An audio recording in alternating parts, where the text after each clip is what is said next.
Now, the tax bill. There's a lot going on in this tax bill. Well, you be the judge. Snurdly asked me, is it good? CNN had a poll I saw right as the program was starting that only 26% of the American people supported. I don't know what poll it was. I didn't notice. I've seen other polling data which shows that it's not got big numbers of support. Now stop and think of that. Tax cuts does not seem to have majority support. And neither did Obamacare. Don't misunderstand. I'm not saying the polls are going to stop them from doing it. I'm actually talking more about how in the world can you be promoting the biggest tax cut in American history? 26% of the American people favor it. 74% oppose it. Look at it that way. That's number one. Well, I'll tell you why. It's what the drive-bys have done to it. They said the only people getting a tax cut are big business and the rich. And then the loss of deductibility for state and local income taxes. A lot of people love deductions. When they denied deductions for credit card interest back in 1988, 80, whatever, people blew up over that, even though it didn't matter a hill of beans. But then there are two senators that may not even make the vote, McCain and Thad Cochran. And if McCain is able, he's in Walter Reed, he's got some bad reaction to cancer medication. If he is able to show up, how is he going to vote? It's not a slam dunk in the Senate by any stretch. I think the vote's not till next week. By the way, I just got a note. Marco Rubio says he is a no on the tax bill unless a tax credit for the working poor is expanded.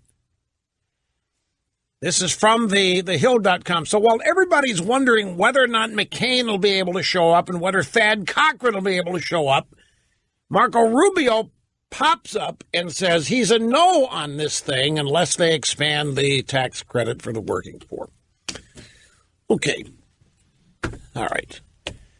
Well, we'll deal with that as it happens and as it unfolds. Remember his drive-by media sources? Yeah, it could be all wet. Greetings and welcome back, El Rushbo, on the cutting edge of societal evolution. Callers are doing a bang-up job today firing up the host. Wouldn't you agree? Greg in Sioux Falls, South Dakota. Hi. Raj, nice to talk to you. Thank you, sir. I heard a couple weeks ago you were talking about your favorite mother's name, Lucretia. My great-grandmother, who homesteaded from Denmark, was named Lucretia. But anyway, what I want to touch on is these congressmen, congresswomen who get elected and who stay in that position from hell or high water when their health goes south on them need to do something for the country. Step away and let's get someone appointed who will be there to vote when we need them.